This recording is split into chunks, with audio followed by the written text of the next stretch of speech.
824 Vic Avenue. And I'm explaining what happened right in that driveway to my right. The murder of a man named Wayne Turcotte.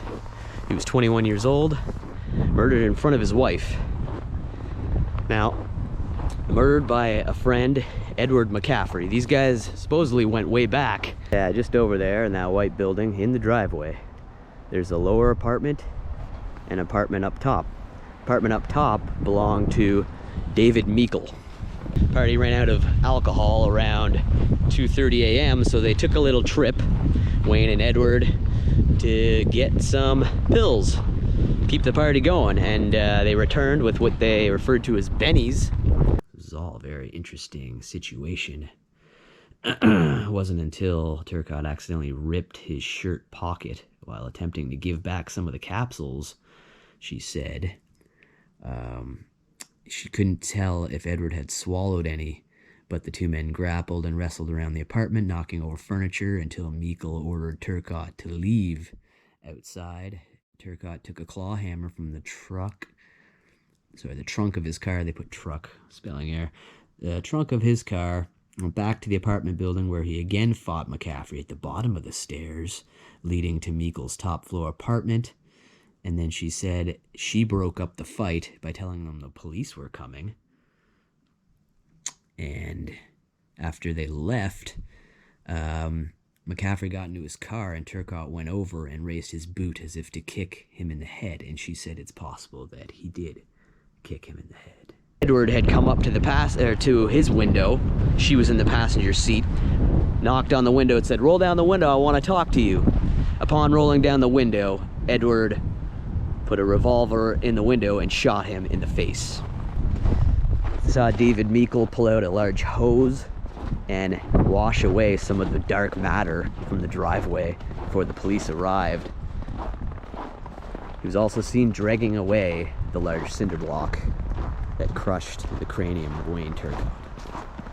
His wife saw all of this firsthand, right here in this driveway to my left. 824 Vic, the ground floor apartment, and the apartment the party was at.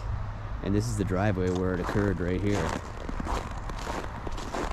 A man was brutally murdered right here. Murdered. Accused used drugs, says the widow. That is Mrs. Wayne Turcotte, Margaret Turcotte. Saw her husband get shot in the face. Here's her first-hand encounter of what went down that night.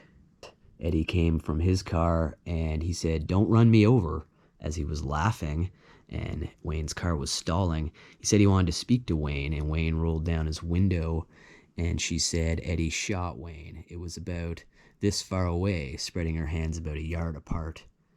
Fighting back tears all the while, she claimed he was shot in the face, and after she curled up under the dashboard, he crawled over her and out the passenger side.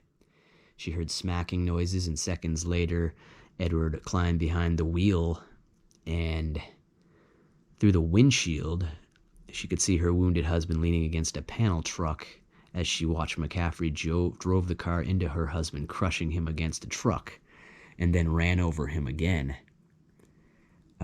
When he backed the car off, she jumped out and ran blindly to a house on High Street. Okay, I was just by there, a block away, and she was admitted in hysterical condition.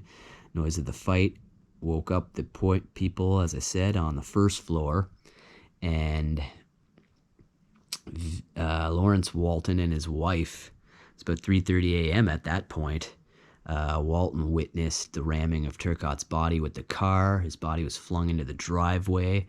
Said he saw the driver of the vehicle wearing the blue shirt, gray slacks, and black shoes. He beat the body about the head with the revolver. And next he saw his upstairs neighbor, David Meikle, charged as an accessory to the murder, holding the blue-shirted man by the arms, as the blue-shirted man had a cement block, holding the block above his head and bringing it down with force on the head of Wayne Turcotte. This was done 4 or 5 times. There was a hollow-sounding thud each time. As I said earlier, David was standing in the middle of the road with his hands on his hips watching the beating, says Mr. Walton. He then saw the blue-shirted man drag the body to Turcotte's car, pulled the door open, kicked it into the rear seat, and then he drove off. Then Mr. Walton testified later that David Meikle took out a garden hose, washed away the dark substance, and lugged the heavy cement block away. Sorry I had to show this on my phone, but there's the first-hand account from Margaret Turcotte, seen right here. Really sorry she had to deal with that. But this is the place right here, and this is the driveway. This happened the night of August 10th and 11th, because midnight, and then it was the 11th. August 10th, 11th, 1970. Edward McCaffrey was sentenced to 20 years for manslaughter. Only 20 years for manslaughter. Literally, the slaughter of a man. Yeah, brutal stuff, man. Brutal, brutal slaying right here. Great, cold Canadian North. Rest in peace, Wayne Turcotte. It's wild to think that something so brutal will go down in someone's driveway. You see here, murder victim Wayne Turcotte and Edward McCaffrey, a man accused of killing him, were friends who sometimes got high on drugs together, according to her. Appearing tense but relatively emotionless, save one trickle of tear down her cheeks, Margaret Turcotte, at the age of 22, told a jury here on Wednesday how her 21-year-old husband Wayne met violent death